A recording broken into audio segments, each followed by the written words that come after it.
지금 황홀한 잠재 고객. 기업체의 사내 변호사가 되는 것이 점차 매력적인 일로 되고 있다. 최근에는 사내 변호사에 많은 지원자가 몰리고 있는 현상이 가속화되고 있다. 개업에 비해 안정적이고 과도한 스트레스에서 벗어날 수 있어서 인기가 높아지고 있는데 자리가 그리 많지 않다 보니 경쟁률이 치솟고 있다.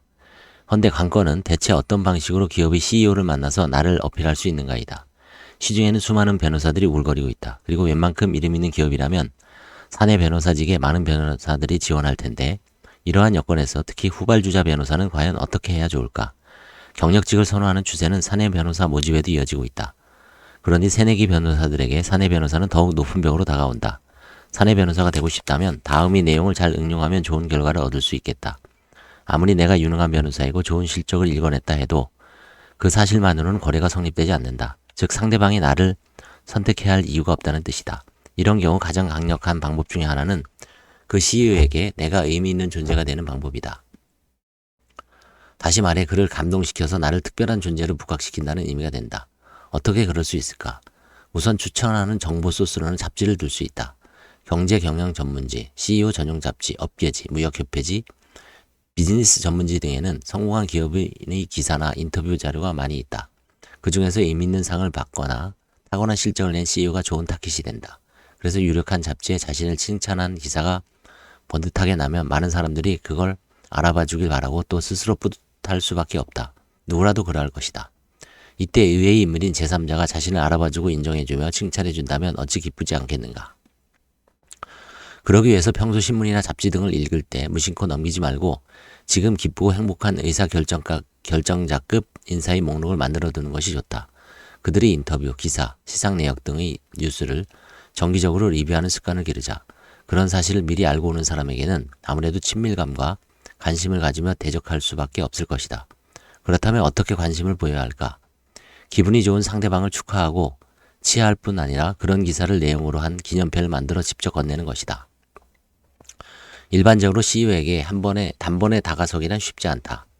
게이트키퍼, 즉 비서가 있어서 사전에 약속이 되지 않으면 만나기 어렵다. 이 기법은 이러한 경우에도 얼마든지 미팅을 가능하게 해준다. 변호사임을 밝히고 최근에 사장님의 업적을 기리기 위해 기념패를 만들었고 그 기념패를 전해드리고 싶다고 하면 거의 백발백중 비서는 미팅 시간을 잡아줄 것이다. 이 방법이 강력한 이유는 성공자들이 성취에 대한 인정을 갈구한다는 사실에 기인한다. 성공자들은 그런 기사가 언론이나 인쇄 매체에 의해 게재되면 아주 좋아한다. 여기에는 중요한 의미가 내포되어 있다. 그것은 바로 자신의 업적이나 성취에 대해 대중이 공식적으로 인정해 주었다는 것이다. 상당한 성공을 거두거나 큰 업적을 쌓은 사람일수록 일반인들에게 오랫동안 각인되기를 원한다. 그런데 모르는 사람이 다가와서 기념패를 준다고 하면 그 얼마나 한상적인 일인가. 따라서 그 사람에 대한 경계심이 사르르 눈 녹듯이 녹을 수밖에 없는 것이다. CEO를 기쁘게 할 뿐 아니라 상대방이 내게 무엇인가 신세를 졌다고 여기게 하는 것이 이 기법의 포인트다. 그런 느낌을 받은 상대방은 당신을 여느 평범한 변호사가 아닌 자기를 위한 특별한 변호사라고 여기게 된다는 의미이다. 이것은 굉장한 일이다. 전문가가 잠재 고객의 뇌에 특별한 존재라고 포지셔닝하는 것은 이후의 과정이 평탄해질 뿐만 아니라 관계가 급속히 가속화될 공산이 크기 때문이다. 그래서 고문 변호사가 되거나 혹은 다른 회사까지도 추천받을 수 있는 기회가 열린다. 고소득의 세일즈 전문가를 대상으로 하는 법률 자문도 전망이 좋은 틈새 시장이다. 세일즈 전문가들은 자기 분야에서 탑 클래스의 실적으로 인정을 받은 사람이다. 그래서 연말이면 여기저기에서 상을 받는다. 그러면 이들을 노리는 보험, 건축, 자산관리, 투자, 증권 등의 러브콜이 쏟아진다. 모두들 그 기사를 읽었다고 판에 박힌 듯이 이야기를 했을 것이다. 여기에서 중요한 접점 포인트가 있다. 그들은 이렇게 접근하는 사람들에게 호의적이지 않다. 왜일까? 그것은 바로 그들의 무심함 때문이다. 어느 한 사람도 자신의 성공에 대한 이야기를 들으려 하지 않았던 것이다.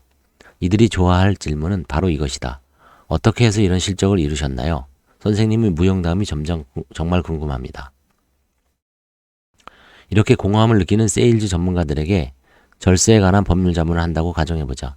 전화로 우선 업계에서 인정받은 사실을 진심으로 축하한다고 말한 다음 당신이 읽은 그 기사를 오려 보내주겠다고 말한다. 기사를 여러 장 보관하고 있다가 나눠주고 싶은 사람들에게 배포하면 좋은 것이라고 덧붙인다. 아울러 조만간 시간을 내서 여러 변호사들이 있는 모임에서 강연을 해줄 수 있냐고 요청한다. 주제는 어떻게 치열한 경쟁에서 이겨 그 지위에 이를 수 있었는지에 대한 이야기라고 밝힌다. 그 내용이 변호사들에게도 귀감이 될 것이라고 진심 어린 요청을 한다면 세일즈 전문가는 응당 허락을 할 것이다. 자신이 진정 이해받고 있다고 느끼는 데다가 그것도 전문직의 대명사인 변호사들 앞에서라니. 성공한 중소기업이나 자영업 시장의 경우에도 이와 같은 방법이 효과가 있다. 기사에 대한 진심 어린 칭찬에 이어서 강연 요청을 하면 상대방은 아주 황홀한 기분을 느끼며 제안을 한 사람에게 큰 호감을 느끼는 것은 인지상정이다. 그만큼 효과는 강렬하다. 유력한 CEO와 성공적으로 관계를 형성했다면 거기에서 추가적인 비즈니스를 만들 수 있는 추천을 받게 된다. 이때 수면에 잠복된 유지들이 있다. 그것은 바로 그 회사에 납품하는 회사의 CEO들이다. 납품업자들이라고 우습게 보면 안 된다. 이들 역시 알부자들이기에 동일한 방법으로 다가가 그들이 업적을 인정하고 성공 일화를 잘 경청한다면 내 편이 된다. 이들은 많은 거래처가 있고 따라서 인적 네트워크가 풍부하다. 이들을 나의 흑기사로 만드는 노력은 충분한 가치가 있다. 소규모 변호사 모임에 초청해서 짧은 강연 기회를 제공하면 이들은 엄청난 자부심과 신세를 진 기분이 들 것이다. 그러면 그 다음은 술술 풀리게 된다. 나아가 변호사를 청중으로 하는 세미나에 유력 유지들을 강사로 초청하는 시스템을 성장시켜야 한다.